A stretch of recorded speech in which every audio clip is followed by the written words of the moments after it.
Hi everyone, my name is Annika Garbers. I've been using Drupal for about 2 years. I use Drupal to maintain my online magazine websites that I and about 50 other kids from countries around the world maintain. We post articles, stories, art, photos, and other creative things for the world to enjoy. Before using Drupal for these websites, we were using a webs.com based site. Webs is a free website creator. And that just wasn't working out all that well for us. There was so much that we wanted to do with the site. We wanted to be able to get into the code and make it look like we wanted and do the stuff we wanted it to do. And we wanted to have different roles for our staff members. And webs.com just really couldn't do that for us. So I looked into Drupal, attended Drupal Camp 2009, learned a ton, totally fell in love with it. And 2 years later, HeyHomeschoolers.com is still running on Drupal, doing great. And we also launched a sister website earlier this year, Hey Homeschoolers Teen. So let's just do a quick show of hands on a couple of the basic concepts in Drupal. Raise your hand if you know what a module is. Good, almost all of you. Raise your hand if you know what a node is. Okay, a little bit less. Raise your hand if you know what content is. Okay, we got, all right. So hopefully this will be pretty easy to understand. I think we're still getting, all right, cool.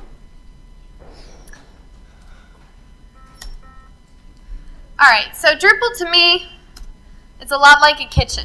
If you've just moved into your new house and you have this brand new shiny empty kitchen, you're gonna know that there's some things that you need to put in it to make it work. But if you go to Walmart or Lowe's and you're standing there looking at their huge appliance aisle, there's hundreds, maybe even thousands of things to choose from, and they all look like you might sort of really need them. And if you start buying everything you see in the store, dumping it all in your kitchen at once, things are going to get crowded really fast. And it's going to make it hard for you to get to the step that you need to get to do what you need to do. Like make lunch, as opposed to making a 9-course gourmet dinner for the president with some crazy apple peeler thing and a crock pot that looks like General Grievous. Okay, so Drupal's the same way. You have your brand new shiny Drupal website, and you're going to know that there's some stuff you need to put on it to make it work. But if you go to Drupal.org and you're looking at all of the hundreds, thousands of modules, there's over 12,000 of them available now. If you look at all of the modules that are available at once, you start downloading everything that looks good, installing it, putting it on your website, bing, bing, bing, everything I see. Your site will get overloaded and cluttered, and it'll make it hard for you to get to the stuff that you need to get to do the most basic tasks on your website. But with there being over 12,000 of them there, so many to pick from, they all look great. Which ones do you really need for starting out? That's what I'm going to cover today. So I don't know how many of you know about Drupal's core modules yet. Core modules are the modules that come with your Drupal installation. When you download Drupal, core modules are there. There's about 40-ish, I think, of them in Drupal 7. Remember that kitchen that we talked about? In Drupal, your core modules are sort of like your refrigerator, or your oven, or your stove in your kitchen. The absolute basic things that you need to do what you need to be able to do.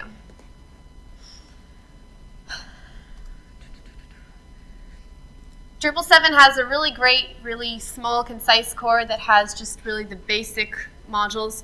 And if you don't need every single one of them right now to start out, I can guarantee that you're going to need all of them, or pretty much all of them in the future. I'm going to talk about a couple of them now and what they do.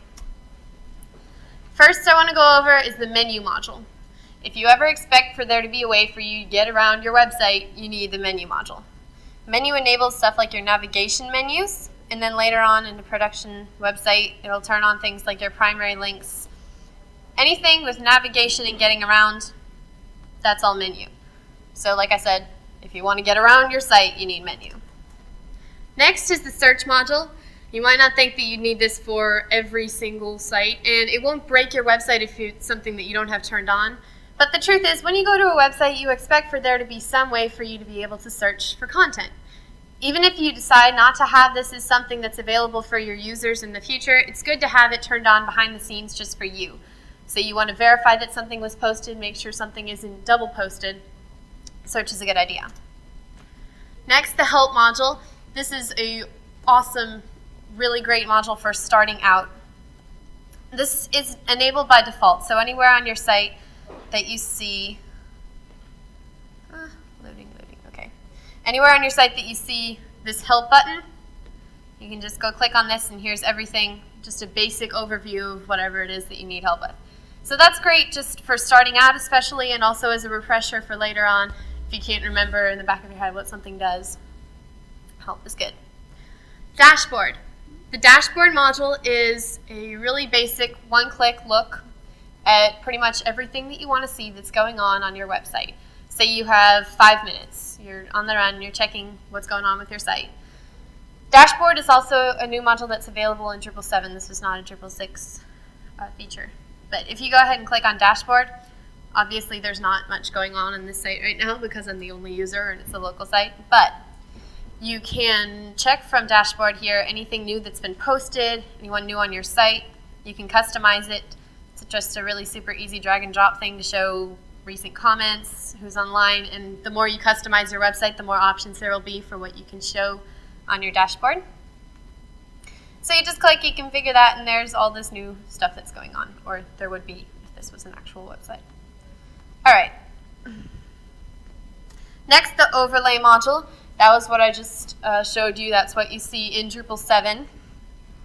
Anytime you're administering your website, just this literally is an overlay that goes over the part of your website that your users will see. So it's a good way also to distinguish the difference between when you're administering your website and when you're viewing it as a user would view it, someone just who came to your site.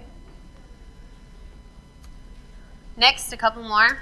The path module. The default URL path for a new piece of content in Drupal is mysite.com/node.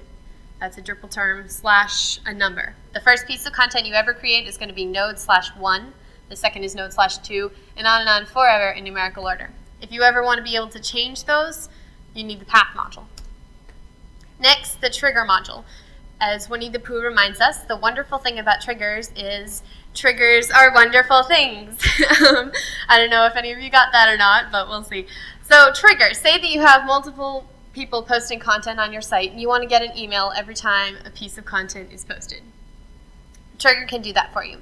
What Trigger does is you can set it up to respond to actions. So if something is posted, someone logs in, creates a user, whatever, Trigger can do something else. It can respond to it by displaying something, by sending an email, by posting something else. Next, the Update Manager module. This is a great new version of the Update Status module that was included in Drupal 6. And actually, there was a recent token update, an update to the token module, so I can actually show you what this looks like. I'm excited about that. Okay, so if you go to modules on your site, what Update Manager will do is it'll keep track of new updates to modules or themes on your site. So here where it says there are updates available, you can just go ahead and click on the available updates page. It'll tell you about it, and then you just check that and click download, and then it'll send you straight to the link where you log in with FTP and install the module. Really fast, really easy. When you keep commenting to say compare it to 6, so not available in 6. Yeah, sure. Okay, yeah. So next in core, that is a good point too. All of the modules that I'm talking about today are compatible with Drupal 7. All of them also are compatible with Drupal 6. If you want to know some more about things that are needed in Drupal 6 because they're not an included part of 7, come talk to me later and I can answer more questions about that. Okay, I wanted to talk about these three separately because they're all sort of related and sometimes people can get them mixed up in their head. You do need all three of them, but it's good to keep them apart, which ones mean which things. So first is database logging, and this is sort of, I guess your site keeps track of the like big events on your site. Someone logs in, you install a new module, you run cron, updates and 404s, things like that. Database logging keeps track of all of that. Next is the tracker module. Tracker keeps track of things about individual pieces of content. Who posted it? What's its title? What kind of content is it? Is it a blog or a page or what? When it was posted, if someone revised it later on, when it was revised, all sorts of stuff like that is what Tracker does. Next, the statistics module. Statistics is the one that everyone's usually looking for. How many hits am I getting on my website? How many hits are on this page? How many times has this thing been searched? There's different places to go for each one of these reports things. If you go to your site, click on reports. This is going to be the list of all the stuff that's going on your site. Recent log messages. This is everything from database logging. Again, obviously there's not that much going on the site right now. It's just cron is running and I logged in over and over again. But stuff like that, if you login attempt failed, if someone entered the wrong password, it'll log that. Anytime a module's installed or updated. Then back to reports. Down here for top search phrases, pages, visitors, and recent hits, that's all statistic stuff. And then for tracker, if you go to your list of content, tracker keeps track of all this information. There's nothing posted on the site right now, but you can see the sort of things that it might keep track of. What it's called, who created it, what's the status, whether it's published or not. Tracker does all that for you. So again, those are sort of similar. You can see how they are. They keep track of stuff, but you do need all three of them, and it's good to keep the terms sort of separate. Anna, I have a question. Yeah. All these modules that you talked about up to now, they are a part of the base installation of Drupal 7? Yes. Yes, sir. Okay. Are they activated or by default when you install Drupal 7, there's an option to either have a sort of a basic set of modules that are enabled in core already, or you can just go in there and start enabling everything yourself. Those ones that I just talked about, most of them are enabled by default if you pick the store sort of help me along with this.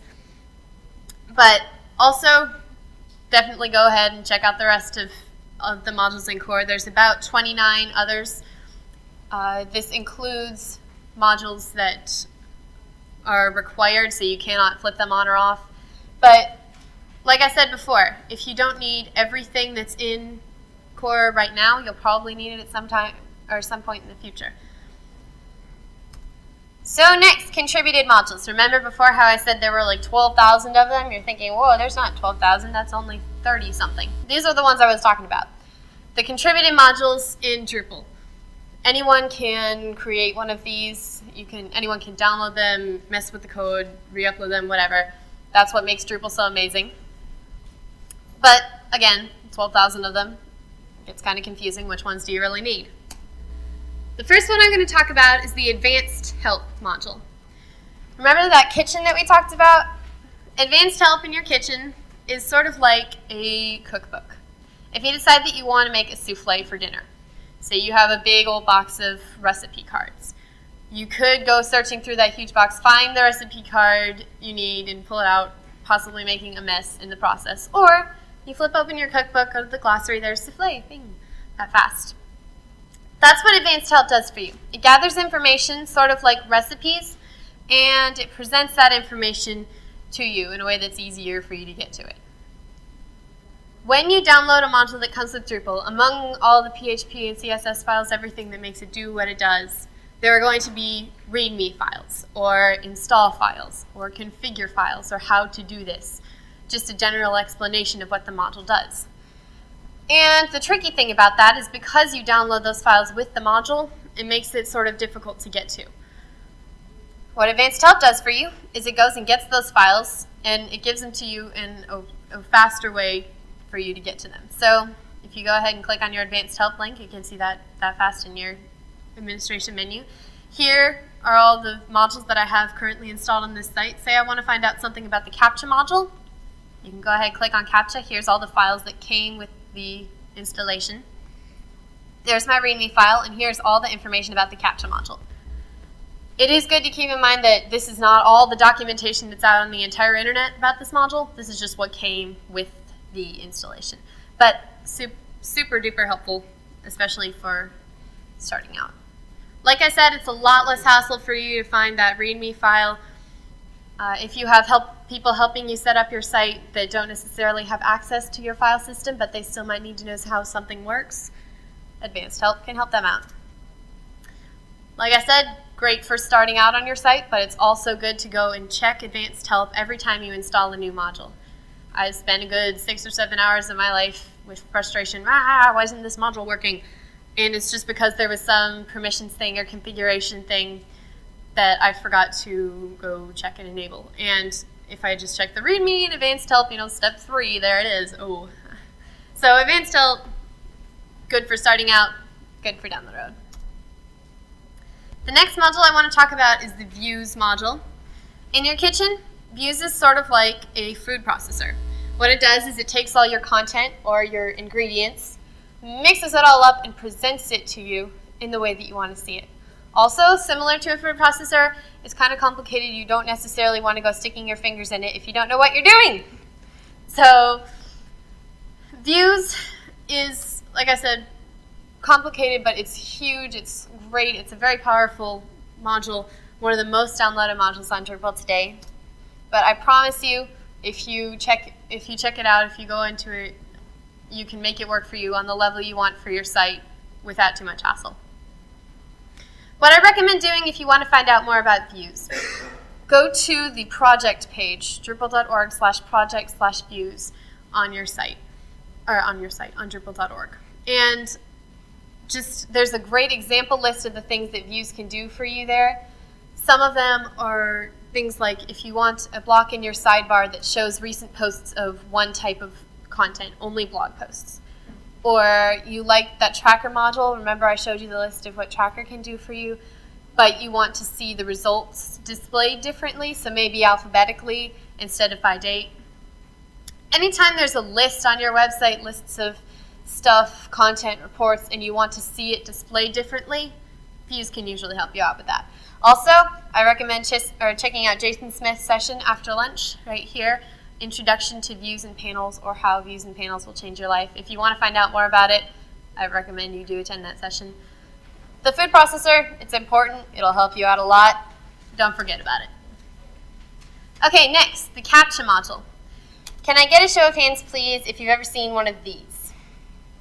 Okay, pretty much all of you. If you have ever created an account anywhere, if you've ever created an email account especially, if you've ever posted a comment on a blog or website, you will have seen one of these. Sometimes it's an image, sometimes it's a little voice that will read out to you letters and you have to type the letters in. Basically what a CAPTCHA is it's a way for the site to know whether someone that's trying to do stuff is a person or a spam bot.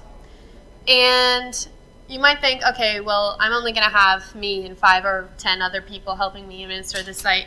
I don't really need this turned on. You do, and this is why. In the first week or two that I was working on my magazine website, I was the only user on the site. I was just sort of moving around, downloading some stuff, just sort of getting an idea of what Drupal could do and how it worked before I added anyone else. So after I sort of got a general picture of it, I decided, okay, so I'm going to add my friend that's going to help me set up the website. So I go to create a new user, and I was kind of freaked out by what I saw there. There were lists of hundreds, maybe even thousands of just bogus users, gibberish, that were all created by automatic spam bots. And they didn't really do any harm to my website because all new users are blocked by default, just in case they are spam bots. But it was just sort of a wake-up call, sort of saying, oh, hey, I do need this. It was also a pain to go through and delete all of them. Also, a thing that I thought would be interesting to mention, on my robotics team's website, it runs on Drupal, we have a guest book, and I go and check our reports to see how many spam bots are trying to post stuff on our guest book every week. And usually that number is about 200 or 300,000 posts. Just spam bots that are trying to post things and then the CAPTCHA blocks it. So really great, really helpful. In your kitchen, CAPTCHA is sort of like a child-safe door lock, because what it does for you is it keeps people that you don't want getting in, it keeps them out. Because although everyone that comes to your site may seem, adorable and innocent or whatever, I just want to read your content, sometimes they can be a bit more than that. Okay, so the next module I want to talk about, another show of hands please if you've ever seen one of these. If you've ever used a word processor, pretty much if you've ever been on a computer, you will have seen one of these. Wysiwyg stands for what you see is what you get, and that is basically what it is. Wysiwyg is a rich text editor, so if you push the bold text button, you will get bold text. In your kitchen, Wysiwyg is sort of like a microwave. So You say you get home from work and you had a long day. You decide that you want to make mashed potatoes for dinner. Like, I really want mashed potatoes. Okay. So you could go to the store and buy potatoes. You could peel them and boil them and mash them and wash the pot afterwards, put the pot away. Or you're tired, you don't feel like doing it, you could just take the little package, stick it in the microwave, and push the button. So that's what Wysiwyg does for you. It makes creating content or making your mashed potatoes faster and easier for you. If you have more than one person posting content on your site, Wysiwyg, I can guarantee you that they are going to request, just send you an email and say, hey, can I have those buttons like there are in Microsoft Word or something? They're going to ask for that. I also like the CK Editor module. There's about 10 or so, probably more than that, Wysiwyg modules available at Drupal.org. Go check them out if you want to learn more about Wysiwygs. There's also a session today going on, Doug Van's Tame Your Wild Wysiwyg Editor. You might be thinking, okay, Wysiwyg, okay, it sounds useful, I guess. Why is it really a must-have module? I don't know if I really need that. I think you do need it. This is why. I'm going to try to convince you. There's just some people who I think can use Wysiwyg on your site. Authors. Anyone who's creating content on your site. Like I said before, if you have more than one person posting stuff, they're going to ask for the Wysiwyg. Especially if they don't know HTML. If people posting on your site do not know HTML, you are never going to get a rich text post. There's no like Control B or anything to make the text bold. You need a Wysiwyg for that. So Anyway. there is no default Wysiwyg editor that comes in the core. Yes, there's no, yeah.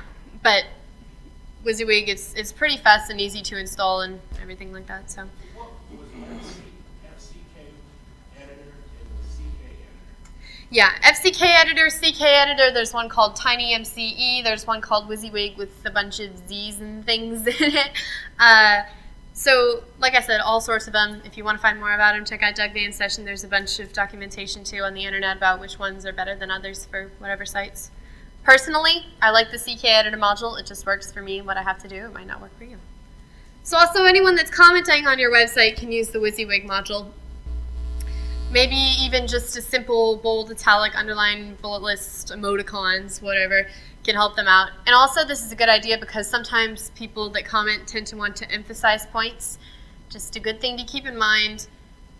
Bold text is easier for you to read than text that's in all caps. Okay, and anyone who's helping you set up your site, if you have people making a lot of pages on your site, you're setting up fast, Wysiwyg helps them. Again, easier to push the button. And then it can help you too. If you're setting up pages like the person we mentioned above, if you're posting stuff fast, say you're on the run and you're just blogging from your iPhone, honestly, how many of us use the third page of extra characters that has the HTML, the tags? It'll take you 10 minutes to code out the tag for bold. So Wysiwyg can help with that. Again, easier to hit the button. And then if you're not an HTML person or you just can't remember in the back of your head, what's the tag for this?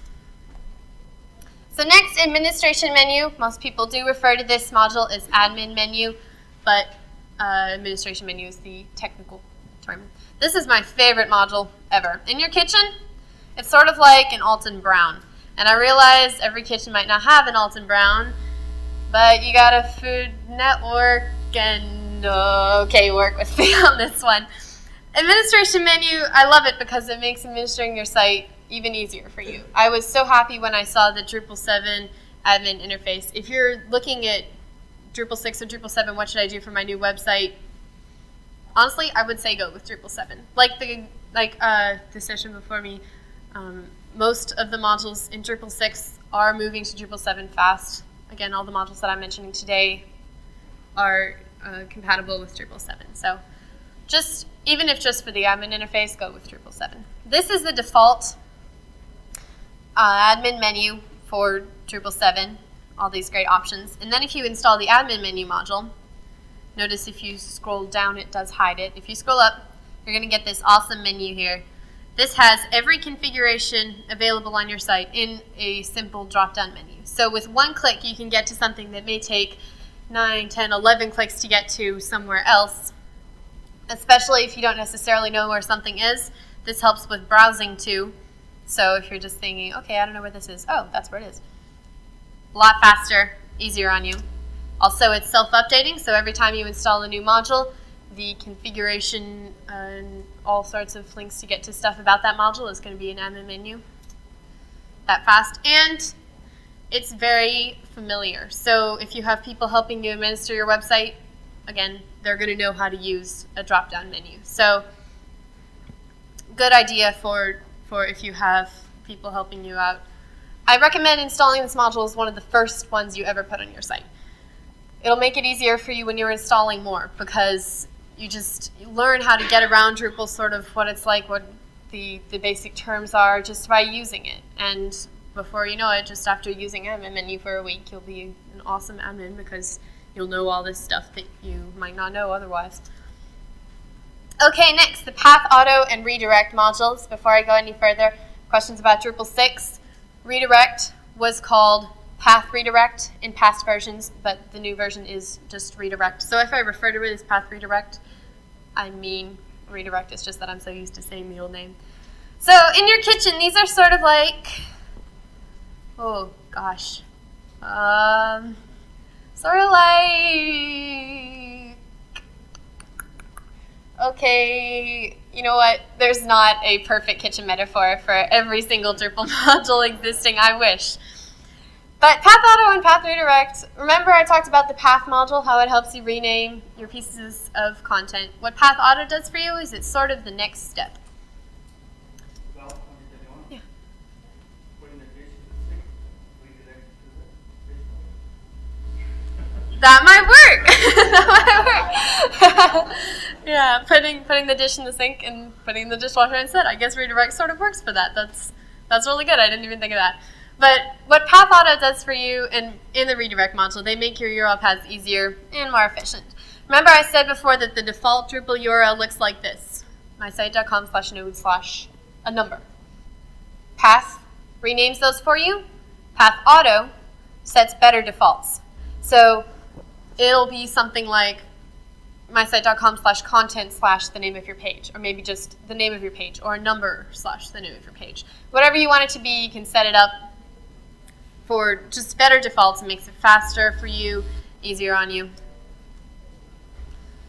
And then the redirect module. If you decide, well, you're setting up your site, okay, so I want, say your first version of your about page was content / about, and then later on you want to rename your about page to /about-us. Redirect can set it up so that anyone going to the old link, whether through Facebook, Twitter, Bitly links, anywhere else on the web that you might have linked to the old page, if they click on that, they'll get redirected to the new page instead of getting 404s or this page does not exist, which we all know is really frustrating. And, Yeah. what's the difference in Path Auto and just setting up your Drupal site? Oh, darn, it's going to do my build again. All right.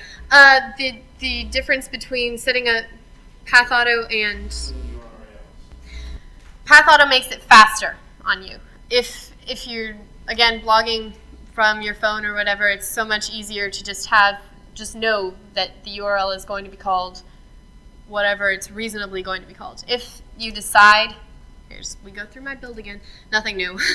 If you decide later on that you want to rename the page, you can also rename it without having to redirect. Path Auto just makes it faster on you and easier and sets better defaults so that you don't have to go back and say, oh, darn, this is called node/26 instead of about. Path Auto can do it automatically for you. Just one less thing to have in your brain. So that's all the contributed modules I have today. I wanted to go over really quick how you download and install modules on Drupal.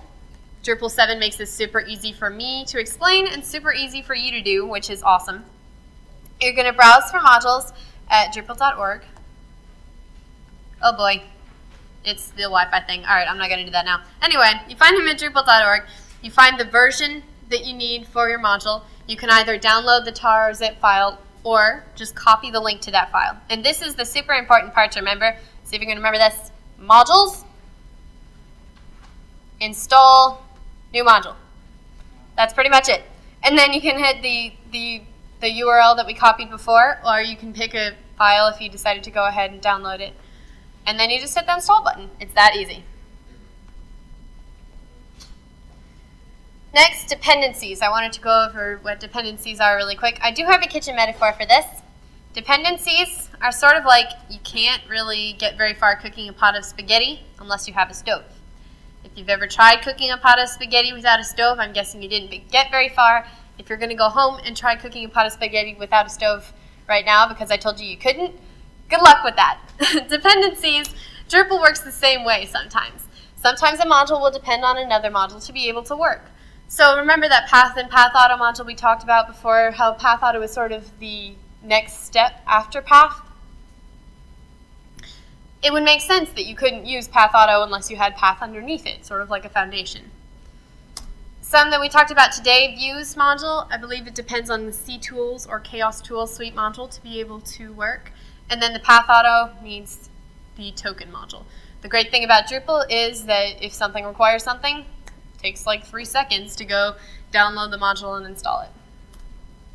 So there you go. You have your brand new shiny kitchen, and you got a great set of core modules and some awesome contributed modules. And now you're ready to go ahead and add some new stuff, maybe fancier things. Maybe you do need that crazy 3-prong apple peeler or that General Grievous looking crock pot that we talked about earlier. So this is the list of the modules that we covered today in case you want to go over and make any notes. Any questions? If there are dependencies, does it tell you that there are?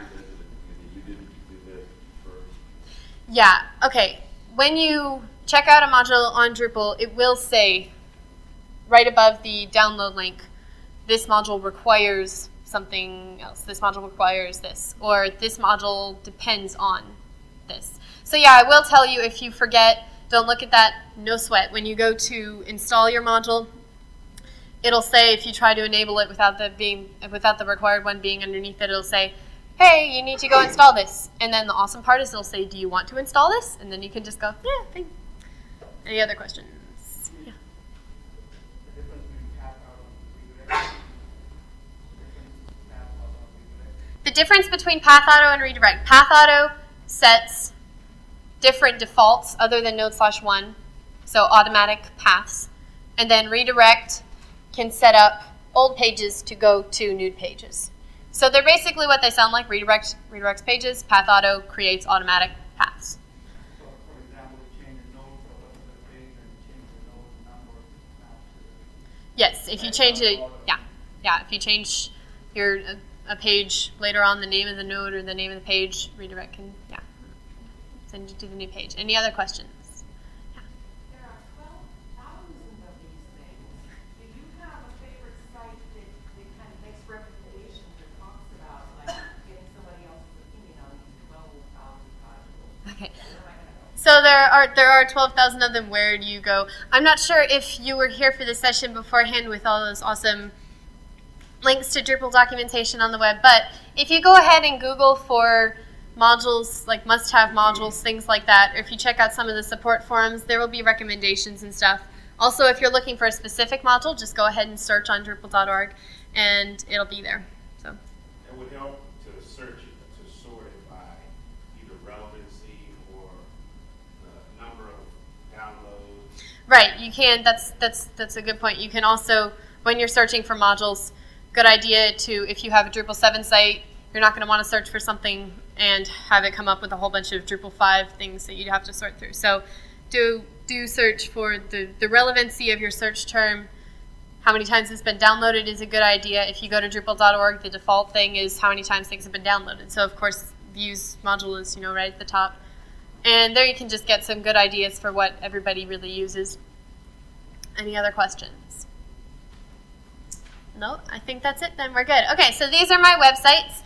Hey Homeschoolers Teen is still sort of in development, so there's some things that might be kind of kinky with that, but and my email address. I also like to thank Walmart and Amazon for all those great pictures of those lovely kitchen appliances that I used. If you have any other questions that you think of after the session, definitely come up and find me. I'll be around, and I'll try my best to answer your question. If you think of any after Drupal Camp today, shoot me an email. Again, I'll do my best I can to answer. Thank you very much.